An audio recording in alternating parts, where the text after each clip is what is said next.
One last question.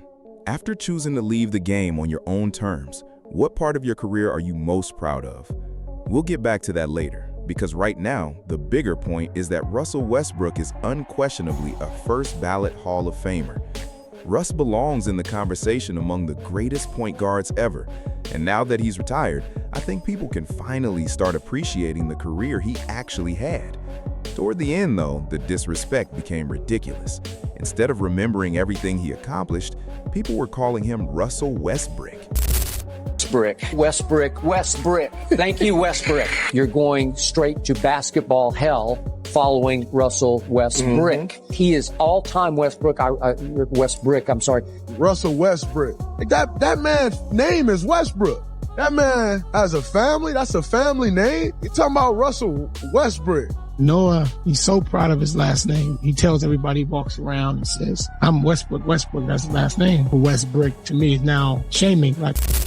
He went from one team to another, and somehow that became the entire conversation. But don't forget who Russell Westbrook really was. He won an MVP, earned 9 All-Star selections, and made the NBA's 75th anniversary team. He also collected 9 All-NBA selections and an Olympic gold medal. And then there's the record that separates him from everybody else. Westbrook has recorded more triple-doubles than any player in NBA history.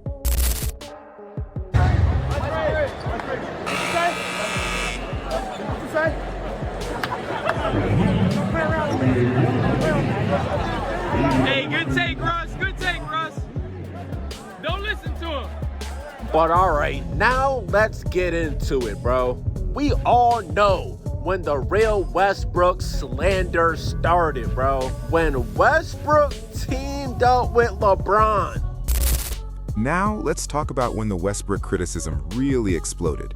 His partnership with LeBron James. By then, Russ obviously wasn't the same player he had been during his prime. Go back to his Oklahoma City days, though, and the difference was massive. That pull-up mid-range jumper was automatic, and once he got downhill, his athleticism made him nearly impossible to contain. He had elite finishing ability and could turn an ordinary possession into a highlight. But when he arrived in Los Angeles, he looked like a completely different player. So why was he there in the first place? Because LeBron wanted him. And the perception around LeBron during his Lakers tenure was that he had tremendous influence over roster decisions. Players such as Kyle Kuzma eventually became expendable, and when the Lakers decided it was time to move on, those pieces were shipped out. And that's why people often described LeBron as more than just a player in Los Angeles, almost a coach and general manager at the same time. No exaggeration, that was the perception surrounding his influence.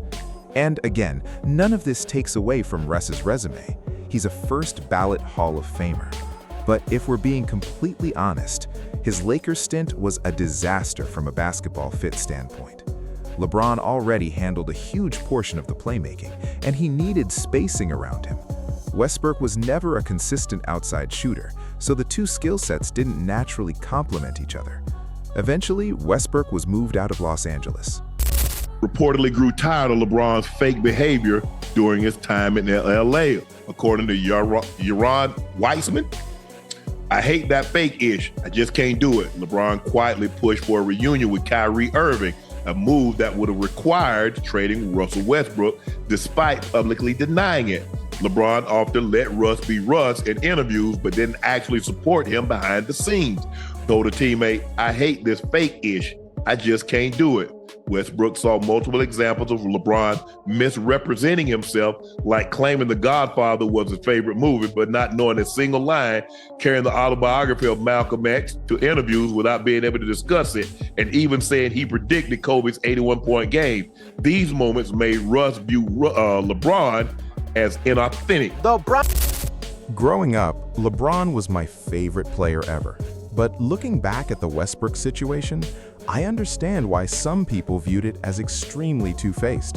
LeBron was instrumental in bringing Russ to the Lakers, yet once the pairing clearly wasn't working, reports connected Westbrook to trade discussions involving Kyrie Irving. That creates a pretty uncomfortable contrast. You have LeBron bringing him in, working beside him every day, while at the same time, behind the scenes, the organization was exploring ways to move him. That's why the relationship continues to get criticized. But I'd be lying if I said he hasn't done some shiesty things in his career. I just gotta be honest. So when they released the reports about Russell Westbrook and LeBron and Russ not putting up with LeBron's quote-unquote fakeness, I definitely kind of believed it because it's believable. And then Stephen A, he comes out and says that LeBron is the fakest person ever. I just don't like him.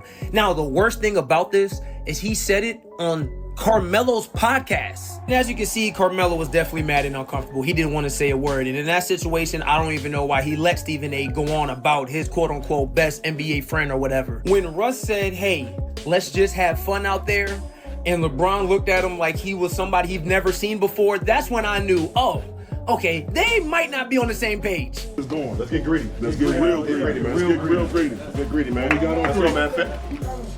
Yes, sir. Win, lose, draw, have fun. Just keep having fun, bro. Go, man. LeBron smile. Think about how strange that must have looked from the outside. LeBron could be smiling and working with Westbrook at practice while trade conversations were happening in the background. Critics say this is part of a pattern they've noticed throughout LeBron's career. They even bring up his falling outs with people such as Drake and point to his appearance at Kendrick Lamar's concert.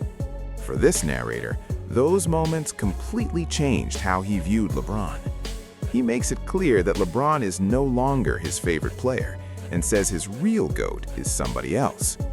Right now, that favorite is Victor Wembanyama. The criticism is simple. In his view, LeBron's actions make him seem less genuine than Westbrook, who has always played and carried himself as himself. Are y'all cool? What's the status there? Is this someone you always have love for? Always. Come on! Always wish him the best. Obviously, different places right now. Currently, he's doing his thing, I'm doing mine, but it's always love. And then came the retirement message. LeBron commented on Russell Westbrook's post, writing, "Hell of a career, Brody. Hall of Fame next." For the narrator, that was hard to accept. His argument is that LeBron helped bring Westbrook to Los Angeles, and the Lakers chapter ultimately became one of the most criticized periods of Russ's career. So seeing LeBron publicly praise him afterward feels contradictory. Westbrook was already receiving plenty of disrespect from around the NBA, but the narrator believes LeBron played a major role in how that final chapter unfolded. LeBron was going to go, and he was sad he couldn't go because he was injured. Did you give him any tips on what to wear or how to handle that? I don't know. I haven't talked to LeBron, and I don't know how long.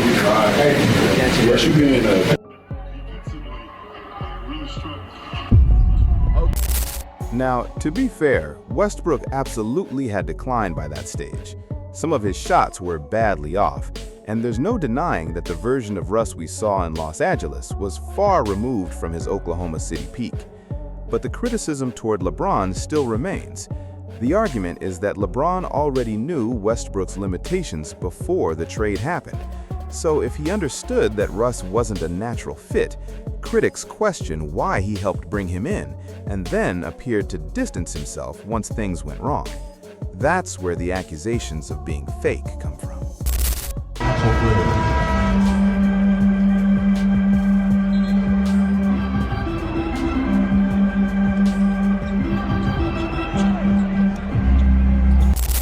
And honestly, I think Westbrook walking away on his own terms was probably the best outcome for his legacy.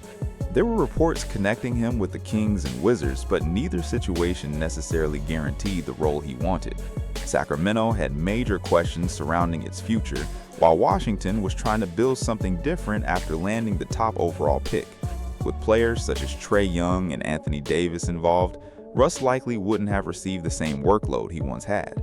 So rather than waiting for the league to completely move on, he chose to step away first. I've said this before, constantly getting passed from team to team was starting to overshadow what Westbrook accomplished. People should remember the Oklahoma City version of Russ, especially younger NBA fans who never watched him during that period. If you only started following the league 3 years ago, you might look at Westbrook's later career and assume he was never good. that would completely miss the bigger picture. He was one of the greatest point guards of his generation. Now that he has left on his own terms, he finally has the opportunity to be remembered for the player he actually was. He deserved those flowers much earlier, but the NBA can be brutal. Once you stop producing for your current team, the jokes and criticism come quickly. That's simply part of the league. Westbrook, you're going to be remembered as one of the most explosive, entertaining, and relentless point guards ever. That's the Brody. And now that I'm older, I honestly appreciate Russ much more than I did when I was younger. LeBron was my geode growing up, but at least Westbrook has always been unapologetically himself. Russ is Russ. The criticism toward LeBron is that he doesn't always show that same backbone. The narrator points to LeBron teaming up with Jaylen Brown despite the criticism involving his son, something Stephen A. does as part of his job. That raises the obvious question, why wasn't that same energy directed toward Jaylen Brown? I'm not going to change my opinion just because LeBron was once my favorite player. Yes, Westbrook finished his career without a championship, but the narrator argues that Russ still walked away with something valuable, his dignity. Whether you agree with that criticism of LeBron or not, the respect for Westbrook remains the central point. His career had plenty of highs, plenty of lows, and an unforgettable personality that can't really be duplicated. There will never, ever be another Russell Westbrook.